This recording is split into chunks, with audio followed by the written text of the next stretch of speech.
it's me, Joseph, with Ahavah Farm again, and today I want to talk to you about compost tea. So you hear me talk about biological farming a lot, and you hear me talk about actively aerated compost tea, also known as AACT.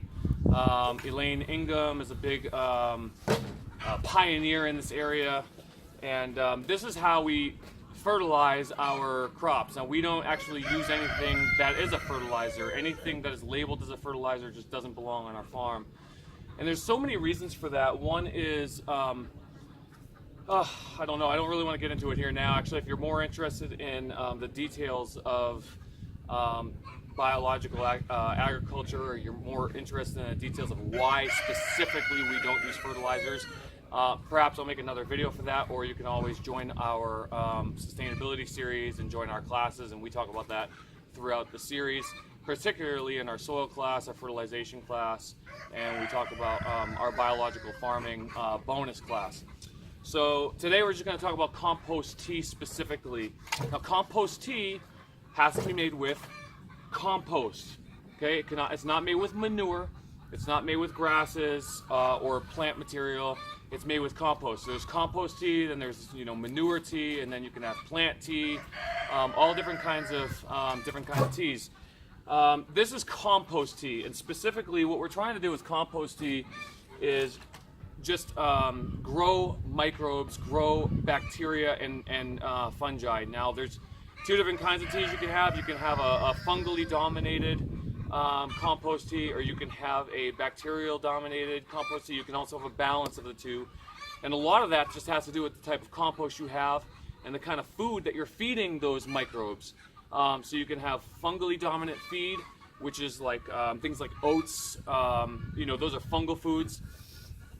Cereals, grains, those are fungal foods. You can add those to your compost to create a greater amount of mycorrhizal fungi to add to your tea.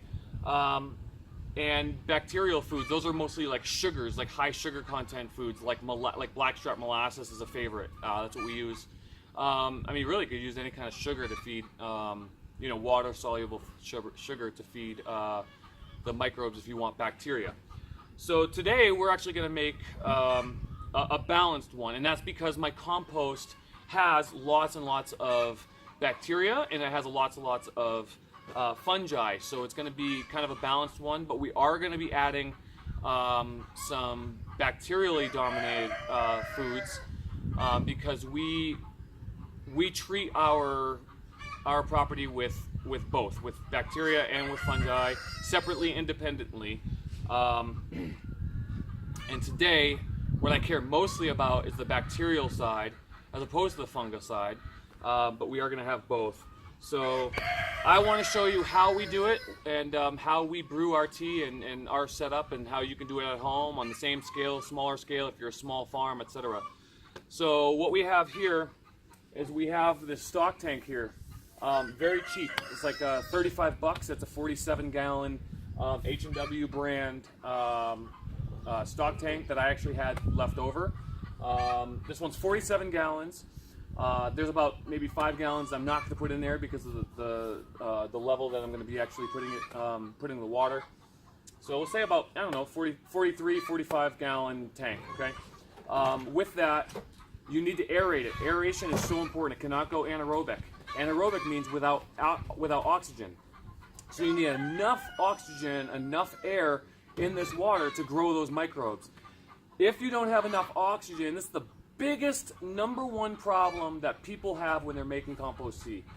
They don't get enough oxygen in there. There's a lot of videos on YouTube and blogs, etc., that talk about aquarium pumps, and we actually went down that road and we used aquarium pumps. It's not enough oxygen, especially for something this big. Even a small little aquarium pump usually is not enough even for a 5-gallon bucket. So how much air do you need? Well, you need about I think it's 1 point. Hold on, let me think here. I think it's 0.05. 0.05. I'll put the exact number in the description below. 0.05 cubic feet of oxygen per minute, or cubic feet of air per minute, per gallon. Okay, So for something like this, that's a 50 gallon, you know, roughly 50 gallons, 45 gallons, whatever, you need about 3.5 cubic feet per minute of oxygen, of aeration, okay? The other thing that's really important is that you get 100% of the tank aerated and not just the middle or the sides, etc. Because wherever there isn't that aeration, if you put the pump on this side and the rest of it's not aerated, this side right here is going to become anaerobic. You'll have nice aerobic here, anaerobic here. So it needs to be spread out very evenly, and so you need to create a design that's going to get aeration everywhere. So what we did is we have, I just created this PVC pump, PVC, I don't know, apparatus, I guess, that sits inside the stock tank, and you can see these holes here that I poke throughout. Now, the big holes don't matter. You don't want it to be too big, because then you're not breaking up those air bubbles enough, and so those air bubbles will simply escape outside of your stock tank, and so you actually won't get the same amount of aeration. But there is a balance, because if they're too small, then you can actually chop up bacteria, and more importantly, you can chop up hyphae. So that's not a good thing. Mycorrhizal fungi, it's a long strand, and so if it's really small, fine air bubbles, that can actually chop up that fungi, and you don't want that. You obviously don't want that, because that'll kill it. So it's a fine balance, not too small, not too large of holes, and make sure that it goes around the whole thing so that the entire unit is actually being aerated. The next thing is, I'm gonna put this, I'll just put this in here. The next thing is what we use to actually suspend the compost. Well, there's two things. One, you can actually just pour it on with a bucket if you want, or you can use a sprayer and spray it as a foliar feed all of your crops, which is the best way to do it. Compost tea is much different than compost extract. Compost tea is best if you spray it as a foliar spray on the leaves, because it sticks. There's something called globalin that actually sticks to the plants, and that's what's happening when we are brewing the microbes and creating so many. We're creating this globalin that actually sticks to the plants and will outcompete parasites and bad bacteria. So it helps with things like aphids. It helps with things like molds or tomato blight, or any of those kind of, like black spot, all of those kind of fungal diseases that you might get on your plants, on your crops.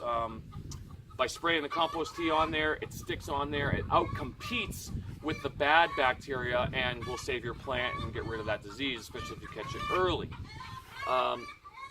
So compost tea there will be benefits to compost tea if you do a soil drench, of course. It won't be as great as if you sprayed it. So what we do is we spray, and that's what I recommend for you. Now, if you're gonna do that, we use these are just paint strainer bags. It's not really that fine of a mesh. So what you need is something that's going to be about 400 microns. There's different sizes for bacteria versus fungi, 200 or 400 microns, depending on if you're doing fungi or bacterially dominated compost tea. Since we do both, I just want to use one mesh bag. All I'm really trying to do is strain out the solids, okay? And so because we don't want to get it in the sprayer itself. So these are really cheap. You can get them on Amazon, you can get them at Walmart, you can get them at Home Depot, whatever. They're just paint strainer bags. You don't know what they are, just go to the paint store and just say, hey, I need some paint strainer bags. So they're really great because they stretch over a 5-gallon bucket, and I put them in there. You don't want to. The whole point is you don't want to get compost on the outside of the bag, because you're going to be setting that bag in the tank, and the compost that's on the outside of the bag is going to float in the water, and you don't want that, because then when you scoop it out and you put it in your sprayer, you're going to clog the sprayer. So you don't want to do that. So you definitely want to use one of these bags. So what I do is I just set it up like so. All right, see if you can see that, and then I just pour it in there. Okay. The amount of compost you need is not linear. Okay, it's just the opposite. So if you need, let's just say 1 cup or 2 cups of compost per 5-gallon bucket, I think it's like 3 cups per 5-gallon bucket is the technical, you know, the most recommended.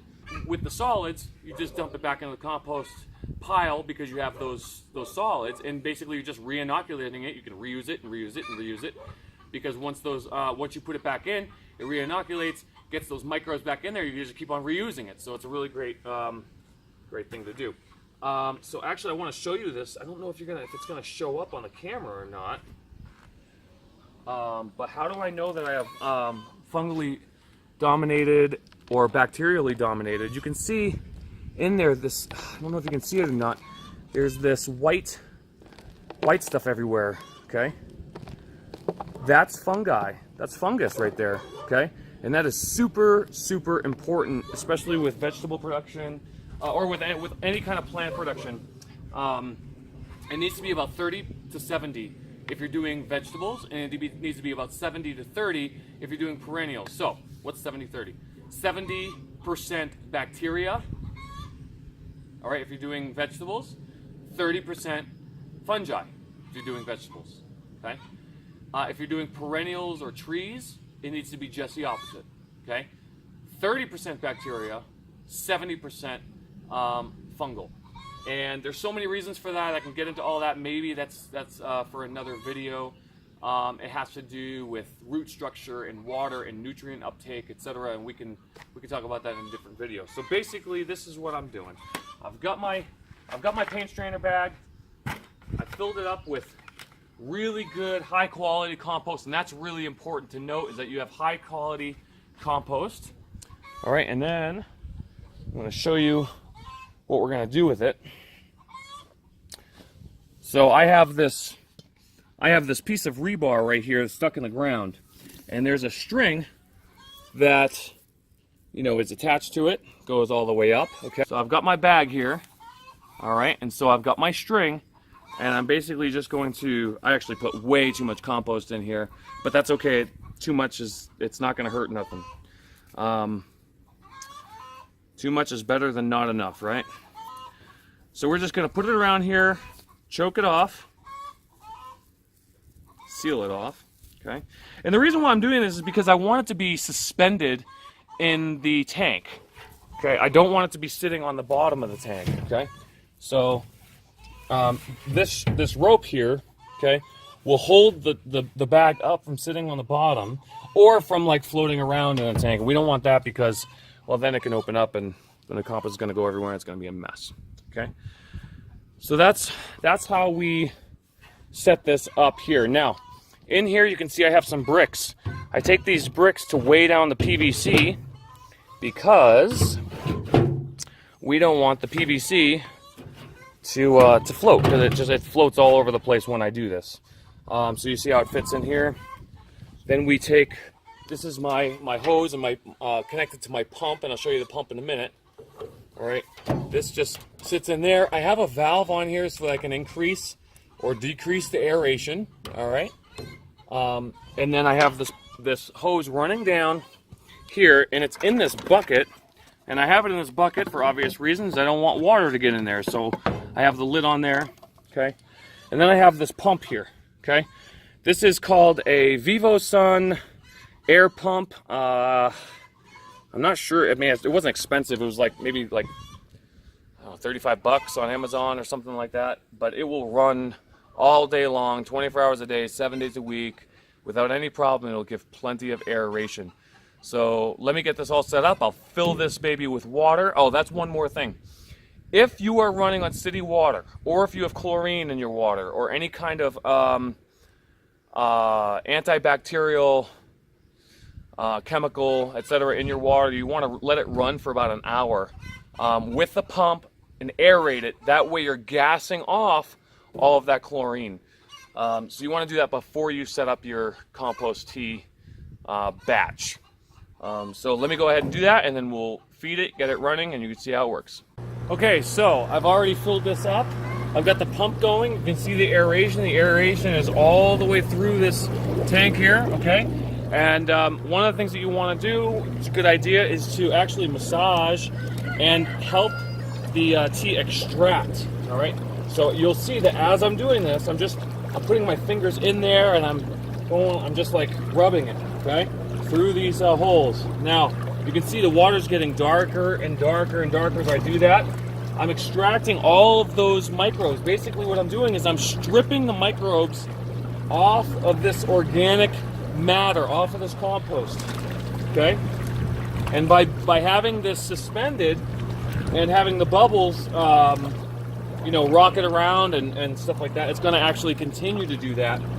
And so microbes really stick. They really like to stick to things. They're hard to strip off. So you really need to work it a little bit to have that action happen.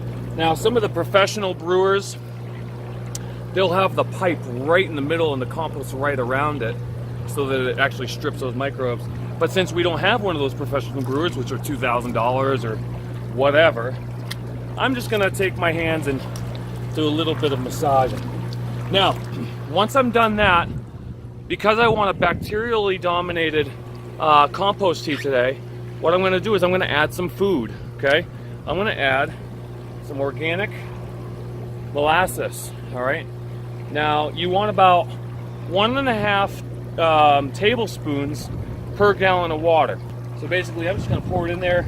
I've done this so many times, I kind of know exactly how much I need for my size brewer, and I've just done it so many times. So I try to get the right amount in there. It's like 45 or 50, what is it, 67 tablespoons, and so I just poured that in there, and so that's what it looks like.